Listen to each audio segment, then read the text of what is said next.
Et salut tout le monde, j'espère que vous allez bien, bienvenue dans cette nouvelle vidéo dans laquelle nous allons parler de 3 titres. Aujourd'hui, 3 titres sortis au label 619. Il s'agit de Slum Kid, tome 1, Mutafukaz, tome 2 et Low Rider, tome 3.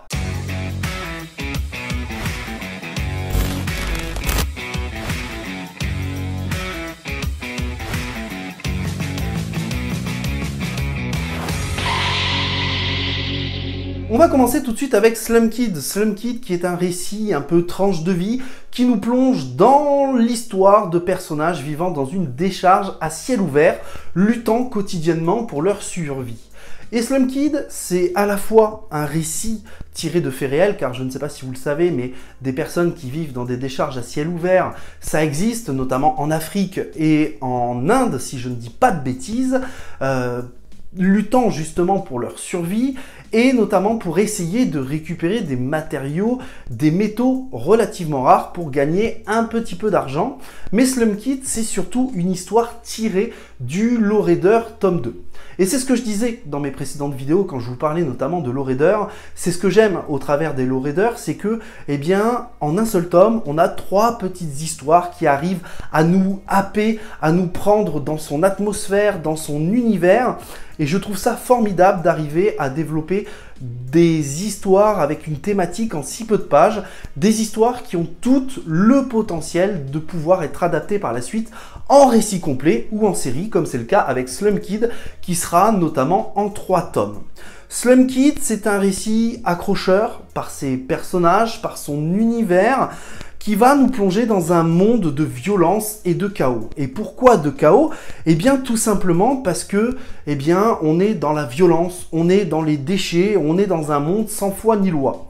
Alors, pourquoi je dis violence? Eh bien, tout simplement parce que dans Slum Kid, on a de la violence, on a de la baston, on a de la drogue, on a du meurtre, on a de la prostitution. Oui, c'est vrai, mais Slum Kid est également un récit qui est adouci notamment par des thématiques beaucoup plus douces telles que la notion de la famille, la notion de l'amitié ou encore cette envie de sortir de cette violence quotidienne en essayant d'embrigader bien à peu près tout le monde pour améliorer le quotidien, la vie de chacun des antagonistes et des protagonistes. Et puis, ce que j'aime notamment dans Slum Kid, c'est que scénaristiquement, il y a une petite surprise au fur et à mesure que l'histoire avance qui en ferait presque changer le genre. Et ça, c'est vraiment ce que j'adore au travers de ce premier tome. Graphiquement, Slum Kid, j'aime beaucoup. C'est bourré de nombreux détails, ça fourmille vraiment, c'est dynamique, le tout est accentué par des couleurs qui sont assez vives, honnêtement. Regardez-moi cette page avec la décharge à ciel ouvert, ça fourmille de détails, c'est incroyable. Et je trouve que Slum Kid, c'est vraiment le récit qui arrive à capter le lecteur par son atmosphère, par la noirceur des thématiques, de certaines thématiques, mais aussi par, eh bien, tout simplement, ces personnages qui sont finalement très attachants. Et Slum Kid, c'est clairement un récit que je ne peux que vous recommander et qui fera clairement partie de mon top comics 2023, hein, ni plus ni moins. Hein. Donc ça, oui, c'est une grosse pépite, c'est un gros kiff que j'ai adoré. Et je crois que c'est le premier récit complet de Petit Rapace, il me semble. Donc écoutez, n'hésitez pas, foncez. En plus, l'édition est plutôt quali. En tout cas, moi, c'est encore un tome qui va rester dans ma bibliothèque. Je vous propose tout de suite de passer à MFK 2, tome 2. Et déjà, on peut parler de l'édition de ce bouquin avec ces dorures autour. Là, sur la couverture, je trouve le bouquin absolument magnifique. C'est absolument incroyable. Encore un très beau bouquin au label 619, mais on commence à être habitué cette année avec les beaux bouquins qu'on a eu, notamment avec Okae. Non, c'était l'année dernière, ça. Frontières, il me semble. Donc, vraiment, de très beaux bouquins au label 619. Et, eh bien, MFK2 ne déroge pas à la règle. On retrouve nos héros favoris Lino et Vince qui se sont donc échappés de Dark Mid-City et qui vont rejoindre Dark Vegas, la capitale de tous les péchés. Et ce que j'aime beaucoup, moi, dans ce tome, c'est que, eh bien, finalement, ce tome, il a un rythme un peu particulier. D'une part, parce que les premières pages vont revenir notamment sur l'enfance de Lino et Vince. Et finalement, on va en apprendre beaucoup plus sur nos personnages. Et ça, vraiment, c'est quelque chose que j'apprécie. Et puis on a un rythme beaucoup plus lent que les tomes précédents qui étaient quand même des courses-poursuites assez haletantes. Là on a un rythme beaucoup plus posé puisque finalement, eh bien, on démarre tout en douceur avec les personnages qui vont profiter de leur environnement. Ils vont profiter de Dark Vegas avec les jeux, le casino, avec le bon lit, la bonne baignoire. Et finalement, on se rend compte que, eh bien, on est tellement attaché aux personnages que, eh bien, tout simplement, on va kiffer de les voir kiffer. Alors là, je suis désolé, mesdames et messieurs, mais je vais devoir spoiler un tout petit peu pour vous raconter la suite de cette histoire. Donc je vous invite, si vous ne voulez pas être spoilé, à vous rendre à ce timer ici présent, et puis de passer un petit peu ce passage, mais ne vous inquiétez pas, vous n'allez rien louper. C'est bon? Vous êtes partis? Ok. Alors ce qui va se passer dans la suite de MFK2 finalement, eh bien, c'est qu'on va avoir une invasion de zombies. Et là, en fait, l'aventure va être vraiment différente de la précédente, d'une part, puisque la première aventure de Mutafuka, c'était finalement un peu les extraterrestres. Là, on est vraiment dans l'invasion zombie. Et je trouve que ça prend une autre tournure et une autre ambiance. Et c'est vraiment un délire. Et j'aime beaucoup finalement parce que Run, eh bien ça va lui permettre de parler de thématiques qui lui sont chères, comme on peut le voir notamment sur les réseaux, que ce soit l'instinct de survie, le courage, la rationalité, que ce soit le fait que des zombies sont malgré tout des hommes malades qu'on pourrait soigner. Et forcément, cette tension au sein de l'histoire et ces thématiques vont entraîner des points de vue totalement différents entre les personnages rencontrés au fur et à mesure de l'histoire et qui vont se greffer au groupe. Très sincèrement, j'ai vraiment passé un très bon moment de lecture, encore une fois, sur Mutafukas. C'est pour moi une lecture absolument chill, ça se lit très vite, c'est fluide, c'est rythmé, c'est dynamique, et comme vous avez pu le voir tout au long de la vidéo, puisque je n'arrête pas de vous montrer des planches, le travail graphique de cet album est encore plus dingue que le premier. Et encore une fois, Run n'est absolument pas avare en termes de détails. Est-ce que je pourrais vous montrer une autre planche qui n'est pas avare en termes de détails? Regardez-moi cette planche qui est absolument fabuleuse. Donc, gros kiff pour Mutafukas tome 2. Moi, Mutafukas, c'est une série que je chéris, d'une part parce que c'est français, mais pas que.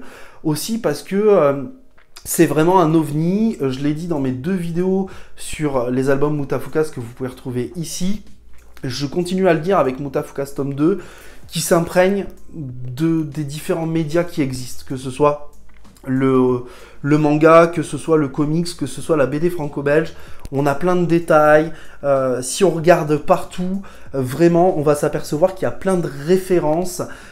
Et moi, j'adore ça. Et juste pour ça, vraiment, c'est une de mes lectures préférées, Mutafukas, et j'ai vraiment hâte que le dernier tome, le tome 3, sorte, et que peut-être plus tard on ait une intégrale. En tout cas, je le souhaite, parce que les intégrales dans la bibliothèque comme ça rend vraiment bien. Je vous propose, mesdames et messieurs, de finir cette vidéo avec le Lowrider tome 3, 3 histoires dans ce Lowrider, Red Room, Salamun Testamunta et Red Pilled, qui sont des récits écrits en lien avec le podcast Distorsion, que je ne connais pas, mais c'est un peu ce qui fait notamment que j'adore Lowrider, c'est que Lowrider arrive à développer ma curiosité. Je vous l'ai dit dans les vidéos précédentes, mais Lowrider, ça fourmille d'informations. Et typiquement, la première histoire qui est sur les Red Rooms, eh bien, les Red Rooms du Dark Web, on va en apprendre beaucoup sur les Red Rooms, au travers de cette première page notamment, mais aussi à la fin de l'histoire, par exemple avec cette autre page qui parle d'une affaire qui s'est vraiment passée aux États-Unis. Ces 3 histoires font un focus sur l'ère numérique, et moi c'est quelque chose qui me parle énormément, notamment en faisant un peu des vidéos sur YouTube. On a besoin d'être connecté à minima, donc voilà. Et la première histoire donc nous parle des Red Rooms sur le Dark Web et de 2 personnes qui s'intéressent un petit peu au Dark Web et à toute son atmosphère étrange, menaçante, au travers de 2 personnages représentés de façon un peu cartoony, ce qui vient d'ailleurs un peu adoucir l'ambiance de ce récit. Récit qui, on va pas se mentir, on est sur de l'horrifique sanglant. Si je devais comparer ça à un film, ce serait à peu près Saw, typiquement. Et j'adore les dessins. Regardez-moi cette planche-là, cette petite planche qui est absolument sublime et qui m'a fait frissonner. Ça a été un véritable plaisir. Alors, nouveauté notamment dans les Lowriders. Alors, d'une part, parce que là, c'est en partenariat avec le podcast Distorsion, comme je vous le disais, que je ne connaissais pas.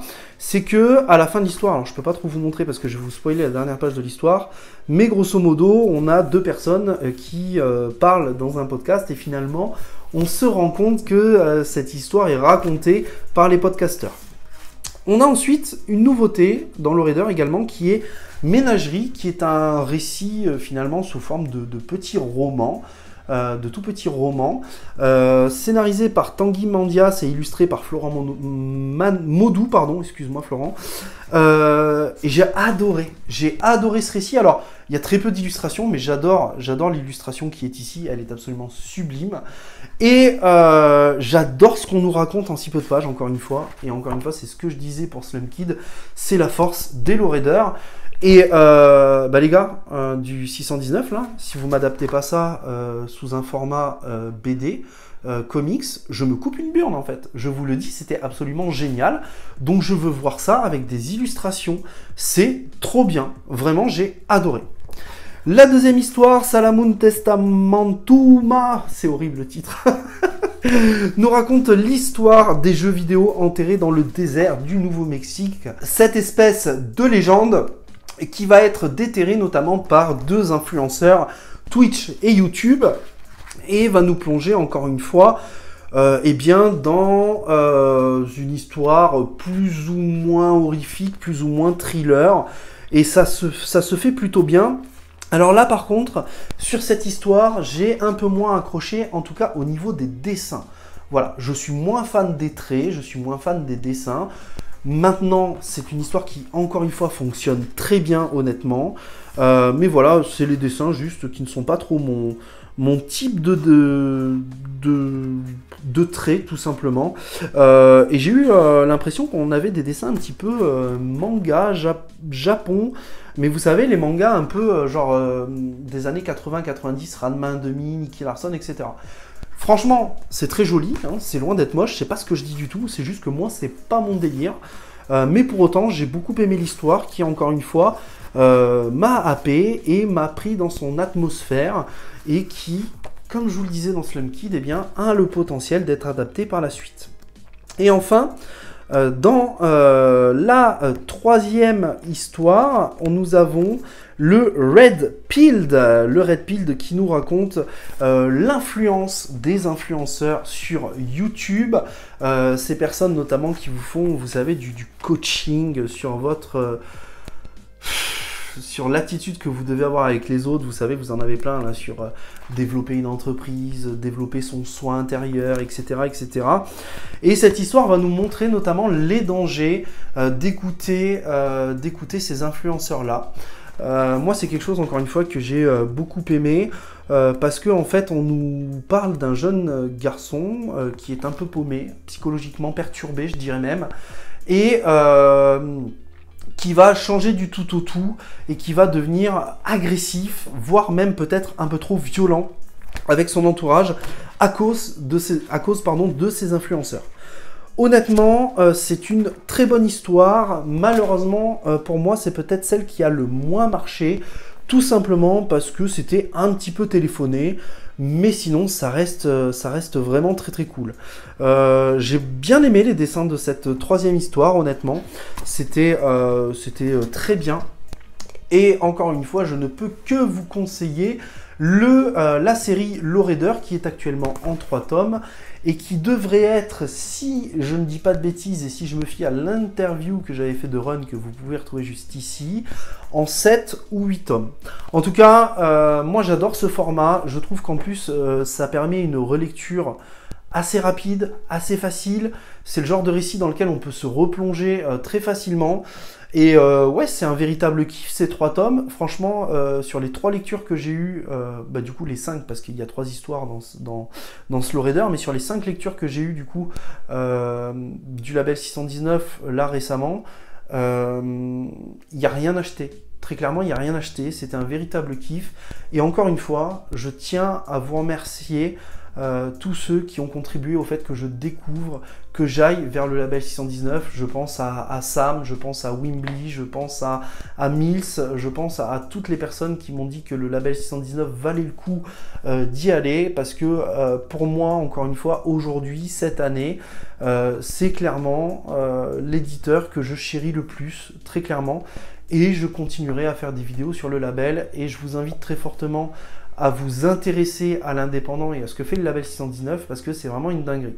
Je pense avoir suffisamment parlé du label 619 cette année sur la chaîne. J'en ai même parlé dans une vidéo Commencer l'indépendant que vous pouvez retrouver ici. Je pense faire une deuxième vidéo sur comment commencer l'indépendant, avec quel titre, en vous proposant encore une fois un énorme panel de titres chez à peu près tous les éditeurs existants en France. En tout cas, je vais m'y atteler. N'hésitez pas à me dire en commentaire si ce genre de vidéo vous plaît. Ça m'intéresse très fortement pour l'évolution de la chaîne, hein, bien évidemment. Et bien sûr, n'hésitez pas à me dire en commentaire si vous avez lu ces 3 tomes, Low Raider, Mutafukas tome 2 et Slum Kid, et ce que vous en avez pensé. Je vous dis à très très vite, prenez soin de vous mesdames et messieurs. Bien évidemment, si cette vidéo vous a plu, n'hésitez pas à la liker, à la partager, à vous abonner, à activer la cloche, c'est très important, ça m'aide et surtout ça aide la chaîne. Merci, on est 2500 abonnés sur la chaîne, c'est incroyable, et on se retrouve très très prochainement pour un énorme live qui, je l'espère, vous fera plaisir. À très vite.